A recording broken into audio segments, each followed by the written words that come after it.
about ways to get it. I'm trying to make a motherfucking ticket. These hoes calling me to kick it, man. I'm about to change my digits. I stay grounded, but I see them trying to knock me off my pivot. In New York City with this shit, man. Young Dolph. SOB, get here, man. We going up in NYC. Jesus' work involved him interacting with people and being in the field. Ask the question again, is our current paradigm of ministry, our current practice of ministry, is it working?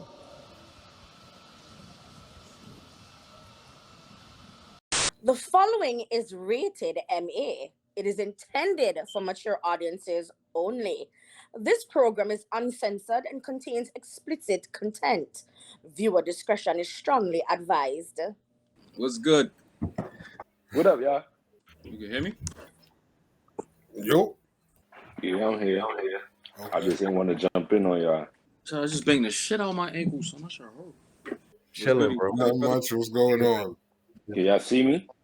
Yes, sir. How you doing, man? Everything is good? Cool. I can't see me. Nada, man. Over here is a hospital. Now I see. Now I see me. How y'all doing? Shit, man. I've been trying to get on for like 5 minutes on my phone. Like, I love all of my queen hands. Bronx bitches uptown, niggas that hold wings. Staten Island making big moves. But this one's for BK. Y'all, this one's for Brooklyn.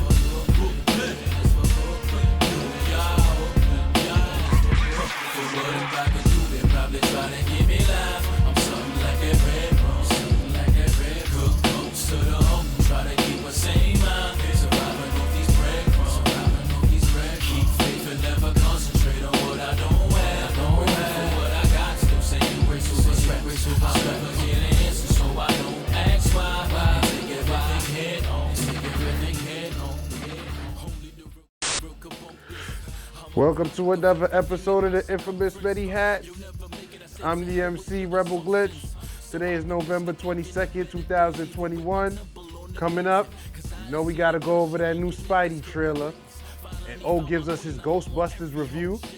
And later on, Young Dolph lost his life, going at 36.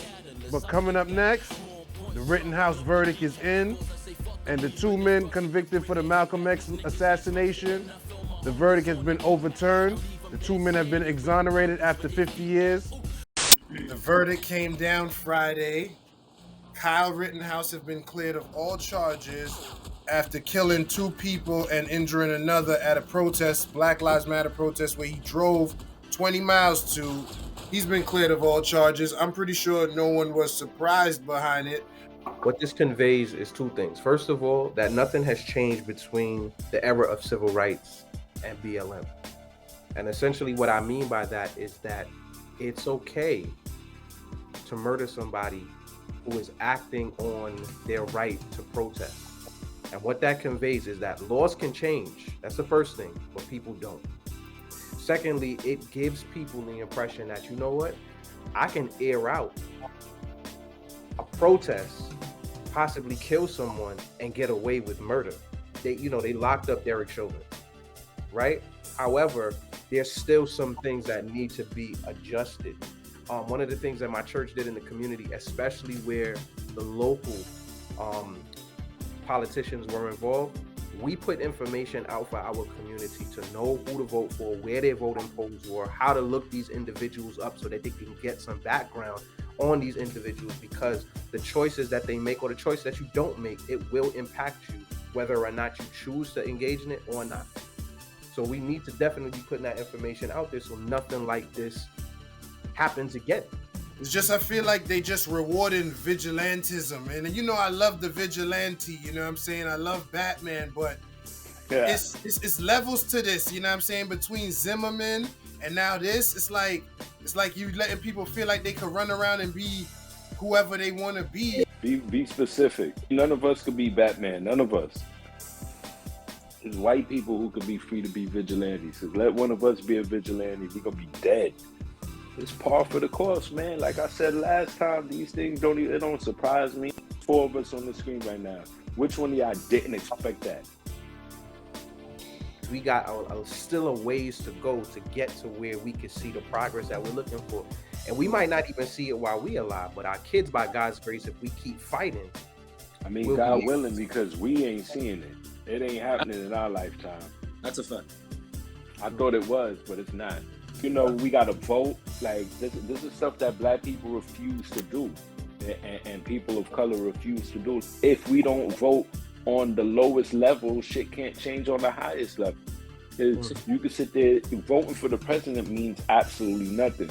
Everything around you, like on a local level, politics start in your community, because it's these community people who become mayors and governors and so on and so forth. They start on the bottom, so you got to install them in at the get-go, at the bottom.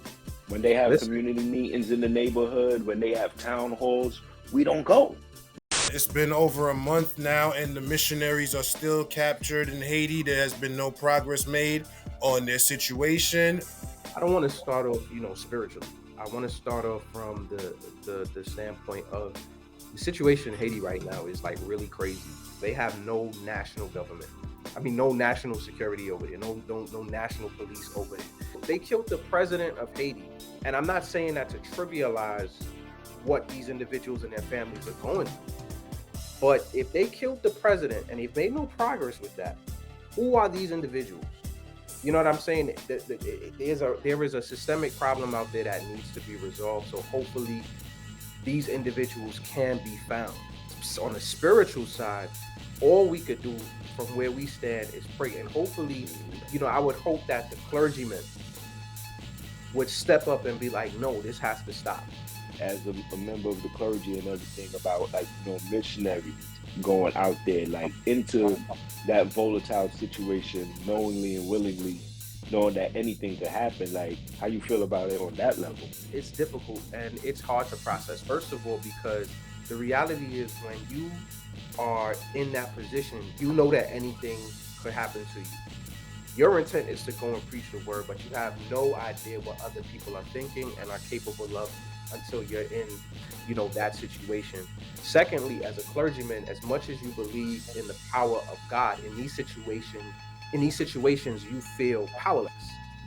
However, it's when you feel powerless that you depend upon the power of God to carry you through these situations. And my hope is that these individuals, they have not lost hope and they have not given up. But in the end, it tells us, especially in the book of Revelation, those that die for the cause of Christ, they will be rewarded. And in the end, they will receive the crown of life. Father in heaven, you know the situation in Haiti right now. You know what these individuals are going through. You understand how it's affecting their mental health. You understand how it's affecting their spirituality and their relationship with you. You know that they do not have what they need to sustain themselves because evil men came into their situation and decided that it was in their best interest to take these individuals captive. But we pray that because you are God, that you will watch over them, that you will keep them, that you will provide for them. And even through this situation, we pray that their witness will turn the hearts of their captors towards you so that they too can have an opportunity to be saved in your kingdom. I thank you for my brothers here on this line who are bringing light to this issue. And I pray, God, that through all the issues that we talk about, they will be a source of inspiration to all people. In Jesus' name we pray. Amen. We haven't seen a standoff like this in a minute, bro. Right? Like this long? I mean, at the time of this recording, we are at day 36. So if this holds until November 22nd, that would be 38 days at the time of this airing. It would be 38 days. After 50 years having your name dragged through the streets, the two men that were convicted in 1966 for the assassination of Malcolm X, the civil rights leader, Muhammad Aziz and Khalil Islam, they have been exonerated.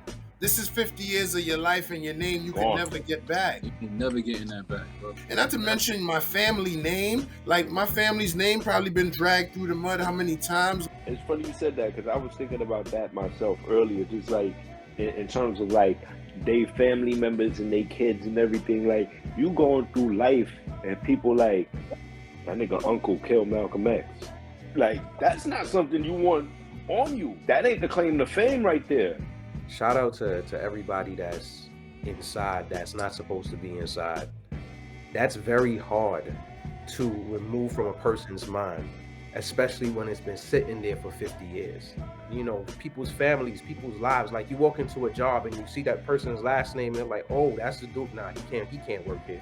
I think it was the documentary Who Killed Malcolm X that got the detectives That to got it started up on. Yeah, it started up again. You gotta remember, like, this is the FBI. This is J. Edgar Hoover, who's notoriously known as being super duper racist. Like, a lot of these things against black people was implemented by Hoover. They knew they had evidence that would exonerate these people, but they didn't give it out because you got 2 black scapegoats, lock them up, throw away the key, we done. I hope they take the legal action so that they can be compensated for their time. You know what I mean? Maybe your family will get a better life, but at what cost? People have been born and died that they never even got to meet, never even had an influence on in a physical aspect, but still probably had an influence on their life because of what happened to them. Uno been out for 50 years, like we was talking. It's a long time. Half a century, bro. Half a century. It's a long time. Imagine how long you've been alive. Imagine everything you've been through, Rebel, Halo, Crimps, everything y'all been through in your entire life. Imagine all of that, every second of it. And these dudes was locked up that whole time.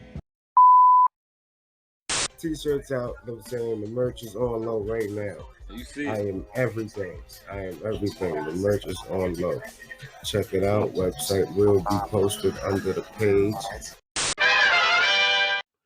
All right, you know the vibes. Manyhatmerch.com. Get at us.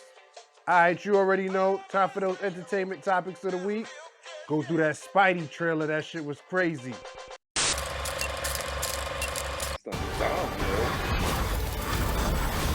Scram trailer begins now. Okay. Ever since I got bit by that spider, I've only had 1 week where my life has felt normal. That was when you found out.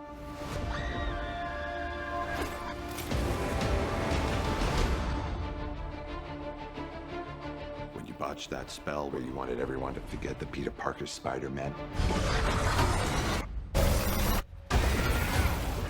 we started getting some visitors. But see, this also kind of contradicts the whole notion from every the multiverse universe. That killed Kang type shit. This multiverse is coming from the start. Hello, Peter. Maybe the spell is what made it all end up in one timeline. You're not Peter Because Parker. if Kang got killed, then the timeline all went all over. I'm sorry, what was your name again? Dr. Otto The Octavius. spell probably pulled them in. Wait, no, seriously, what's your actual name? There are others out there. We need to send them back. So, Scooby-Doo this crap. You know, all this is kind of your mess. I know a couple of magic words myself, starting with the word please. Please, Scooby-Doo this crap.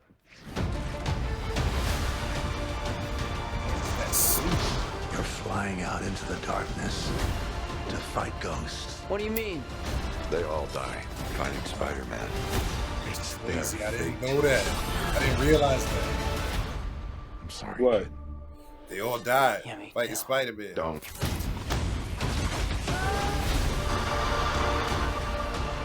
Look, there has to be another way. There isn't. They're a danger to our universe. You're not gonna take this away from me. Oh, look at Electro! Peter. You're struggling to have everything you want while the world tries to make you choose. This is all my fault. I can't save everyone. That's 3 Spider-Man right there.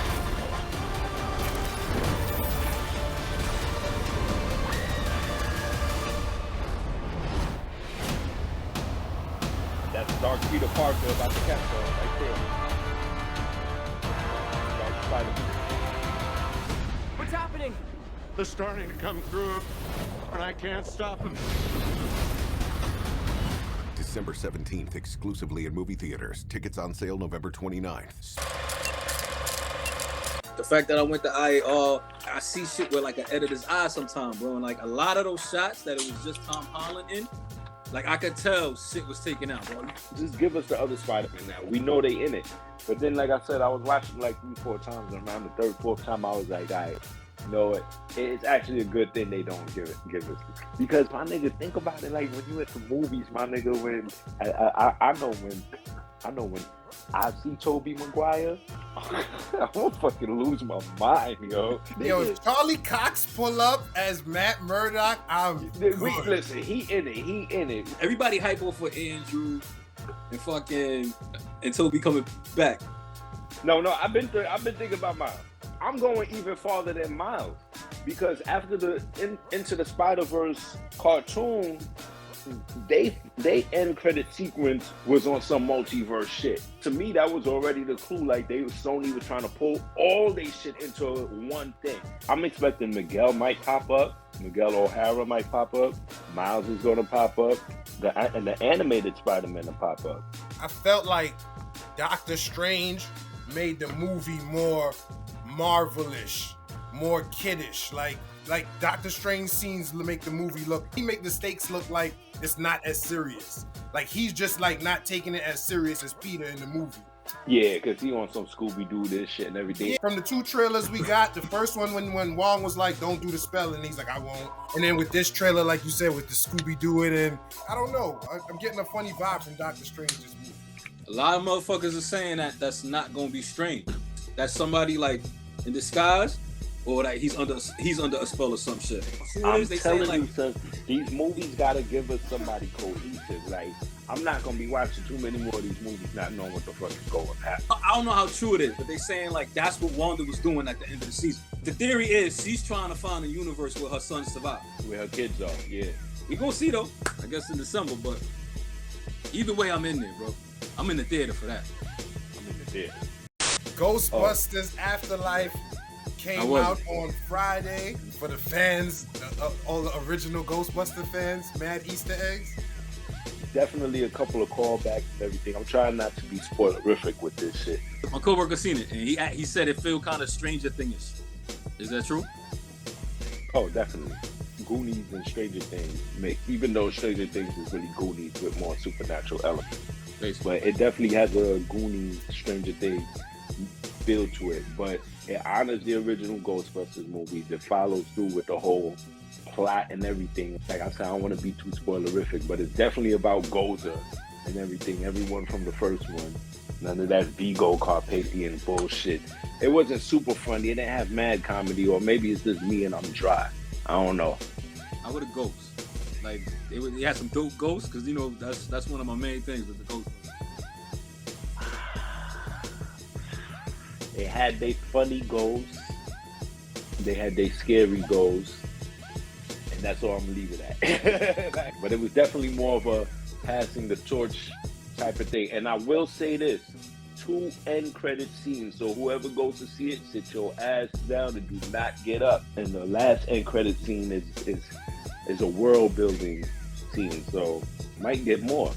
They definitely don't have to continue with those people. You can definitely get a sequel out of this movie for its own purposes, or you could just go off into a whole new direction. The same way they had the female Ghostbusters. Honestly, I wouldn't have been surprised, and they did not show up in this movie. That is the one spoiler I'll tell you. But I wouldn't have been surprised if they did. The nostalgia, it definitely has. It has its little heartstring moments, because you know whatchamacallit, original Egon is dead and everything like that. So if you have any kind of feeling toward it, like it definitely hits on those things. But it's a really good movie. It's a really good. It definitely feels like you could watch this shit with the other Ghostbusters and not feel like, nah, this don't go. You feel me? Like there was just no marketing push for it. Like it was just amazing for Ghostbusters. Well, I didn't even know it was out till yesterday. Like, I knew it was coming out. Like I said, I knew it was coming out, seen the trailer and everything, but I ain't seen no commercial, no nothing like this Friday. And then on top of that, this is not released simultaneously with streaming, so they could honestly fuck up the revenue for these movies and we don't get nothing. we don't get no sequels or nothing out of this shit because it's probably not gonna make no money. I don't know nobody who knew that it was out. That movie theater was empty. It was like 7 of us in there. They did all of that extra rolling the red carpet out for the last one with the females, and according to Hollywood, that shit flopped. I actually liked that one though. It wasn't bad. Listen. I didn't love it, but that shit was far from a bad movie, and that shit was not to be hated on the way it was hated on. That's why I wouldn't have been mad to see the females up in this one. I think that movie is worthy of a sequel too. And shit like that. Like if niggas just got over their, misogyny. Like in the comics, the Ghostbusters is like an expansive universe with the originals, with the females, and with a teenage team. And they on some multiverse shit too. Like the females is in a whole different universe, the teenagers is in a whole different universe, and they be crossing. Like the comics is lit. I wake up and I get up on my grind. I wake up, I got money on my mind. Bitches roll low. I am an MC. I am an MC. I'm still an MC.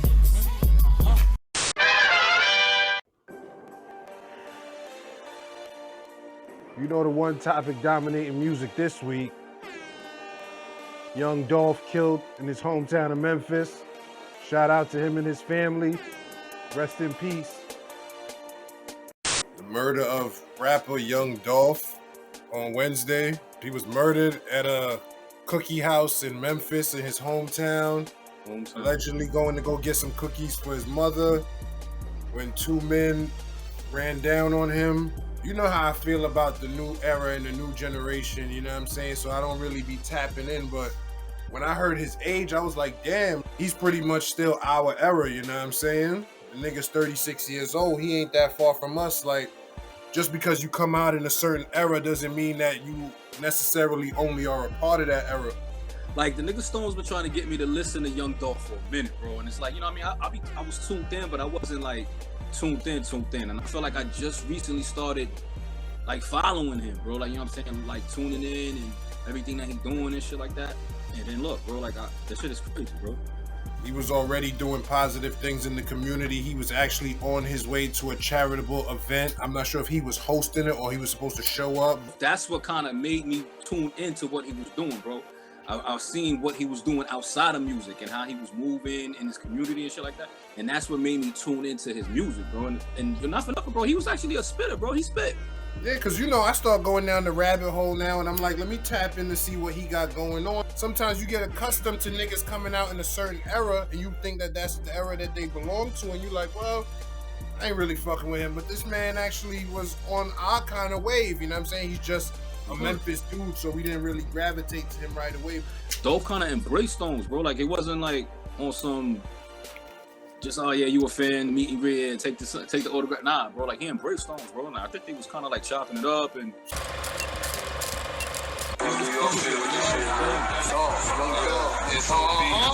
It's OB, get here, man. We going up in NY.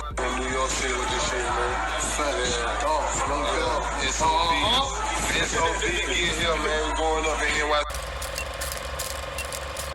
Man, rest in peace, man. Rest in peace, and prayers and blessings to everybody that stood with that man. Like, shit is a fucked up situation, bro. Like, and it seemed like deja vu all over again, bro. That shit ain't never gonna end. Just feel bad for his family. Feel bad for his wife. What we gonna do, son? I don't know when it's gonna change, man, but I think we need to be the change, bro. I think that's what it is, bro. We waiting for somebody else to make the change, bro. We need to be that change, bro. Yo, shout out to his family. Shout out to the city of Memphis. But I just want to encourage everybody to just chill. Violence only begets violence, and the only way to solve the problem of violence is with peace. We send our prayers to his family. We send our prayers to the city, and we just pray that, this thing get resolved the way that it's supposed to be resolved. My students, they used to listen to him and talk about him all the time and stuff like that. However, it's a human being. And, we celebrate humanity, but it's sad when, somebody has to do something senseless and disrupt the equilibrium of someone else's lives and the life of their family and things of that nature. So we definitely pray that God's peace will be on. And, hopefully somebody will get the message, man. Put the guns down, man. I always tell my daughter, man, use your head, not your hands. And in this case, use your head, not to steal. And let's, work out our issues with words. Jay-Z and Roc Nation put on an event this past week in Madison Square Garden where they had up to, I believe, 60,000 jobs available. The unemployment rate is going down in New York City, so that's good. When people filing for unemployment is going down drastically, so that means most people are back to work, whether they want to or not. They were giving out haircuts and they were letting, women and fellas get their makeup done. They could get, screenshots done of themselves and, resume prep. So they were really doing their thing. They had Amazon out there. They had Delta Airlines, of course, Roc Nation themselves. They had some NFL positions available. So these events are good, but there needs to be a lot of, publication of these events. The people who really need these jobs. I'm not saying that the people who went didn't need these jobs, but people who need these jobs that don't know about these jobs can have access to these jobs so that they could take care of their families. Jobs ain't available. That's why people do exactly what they do. And, Jay putting together something like this with his team is awesome. Yeah, I definitely agree with Crimson on that, bro, because I didn't know about that event until the day of when I turned on my social media. And just like if they would have marketed it right and they would have promoted it right, you know what I'm saying? Like, I probably would have pulled up down there myself, bro, just to, just to be there, just to see the environment, rub a couple of elbows. Like, I wish I would have known, but I didn't. Nobody saw this on social media. And it's not a knock against Jay or Roc Nation. That means, like, they need to pump it a little bit harder so the people who need the access to these things could have them. Back to number one. It's your boy Killer Stone, aka Kofi Weeson. Yeah. I'm here with the good brother, the D.O.E. Bang! Yo, when you get a chance, before I jumped on, I was just randomly on YouTube watching trailers. And there's some shit come out called National Champions. Y'all saw the trailer for that shit? Nah. Yo, Pull it up, Rebel. Pull it up, Rebel. Oh, you want to get live reactions, right? Pull it up. We're still 24 hours away from the national title game. Wolves quarterback LaMarcus James should be the best quarterback to come into the NFL since Patrick Mahomes. And you know who agrees with me on that? Miami. They're poised to take him #1 overall for about $35 million guaranteed. But we are not talking enough about Wolves coach James Lazor. One of the best coaches we've seen, but he has never won the big game. We're live. I am joined by LaMarcus James, who won this year's Heisman Trophy. A revolutionary banging on my adversary. This is the home of my best friend and teammate, Emmett Sunday. Tomorrow he'll play in a game that'll gross over $500 million. But Emmett won't see a dime. And just like the other 12,000 draft-eligible players that don't make the NFL every year, his football days will be over. Zero compensation, zero medical insurance for all the injuries he sustained. My coach, James Lazor, receives an annual salary of $5 million. The commissioners of the top 5 power conferences receive an average salary of $4 million each year. The president of the NCAA received a salary of $3.9 million last year. So I'm personally asking all players in Monday's national title game to join me in this boycott to demand that the NCAA will recognize players as paid employees and not student athletes. Jesus. Coach, I think it's best if the NCAA took the reins here. LaMarcus is a good person. We squander a $600 million payday for tomorrow alone. Everybody around us got private jets and private chefs. You got insurance? What you gonna fix your broken body with, huh? He makes a compelling argument, and I know I stand behind him. The reality is he's got so much to lose. Do not let LaMarcus rob you of your legacy. My football team will play for me. You two cannot unionize college sports, and that's a fact. 4 players just tweeted we're in with the hashtag fix the system. Ain't just 2 of us no more. And that's a fact. Who really run this? Like, who really run that man and say he won? We gotta stick together on this, fellas. If he sits, they gonna Kaepernick him like you. LaMarcus leaked my Nike contract. These boycotts have gained a lot of momentum. What happens to all of the other sports that are not men's football and basketball when they start paying you? Everybody doing it. Everybody doing it. LaMarcus is standing toe-to-toe with the behemoth, and we haven't even begun to fight. Glory is at hand. God is with us. He says there is nothing to lose. Glory is yours. I am here, and there is nothing to fear. Glory is ours. It starts right now. It starts right here. Take it.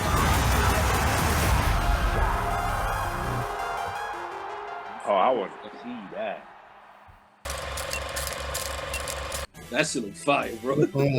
Dude, this got my blood up right now. Like, let's start some trouble, niggas. Like, yeah, let's start exposing niggas' salaries and all of that. All right, that's it. It's a wrap this week. Everybody have a safe holiday weekend. Be responsible. You already know what it is. Follow us on Facebook. Follow us on Instagram. You already know. Yeah, this shit done. So I'm done. We out.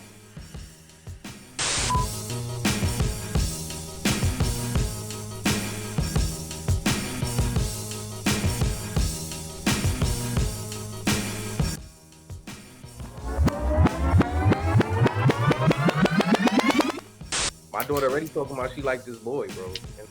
Bro, we got Obama. That's it, bro. That's it. Like, it ain't gonna get better than that. Cool. Came back home, bro. Drove through the East, and I'm like, yo, where am I? Totally different. Yeah. And Stanley Avenue don't even look like Stanley Ave no more. Yo, she got this young boy. She online with this dude all day, every day. But that's not her boyfriend. You can't tell her that's her boyfriend. You say the word boyfriend, she get the ew. But what up, man? I'm quitting my job. Niggas is going down to Georgia, son. What's up? Yo, you gotta get on the Ascot vibe, bro. Nah, never. Looking like Fred Jones from Scooby-Doo. We ain't no nincompoop. She online with this, I think his name is Tyler or some shit like that. I don't know. The misconception that people have in their minds is that if they've ever been to America, that everybody in America is rich. It's rich. Because it's America. They don't know that we got ghettos out here and favelas. Not literally, but we got hoods out here too. So we gonna open up a brothel. They went in, computers was inside the rooms, now we got them in our pocket. They went in, it was 2 genders, now it's 8. Oh man, Tyler was coming over here for dinner with his parents and all that. Sure intention. That joint is sweet, man. I'm reinventing the drip. Anna got the Madam swag too. Nah. Adam. If people are missing, yo, they killed the president, bro. I was out there when that happened. You was in Haiti when it happened? No, I was in DR. Seems like that's it. It's a wrap. Pastor Marshall, appreciate you on the pull up. About to jump off this shit though. I gotta get ready. I'm fucking working. Yeah, nah, we out, man. See you soon, man. Sir, yes, sir. Kiss the kids. Happy holidays, Just bro. stay strong, bro. Pleasure, fellas. I'll see y'all next week. All right. Happy Thanksgiving. Get live. Time to represent. Sunset Park. What time is it? It's crazy. All right, yeah, later. Tell about the fun, but that's just a sleep.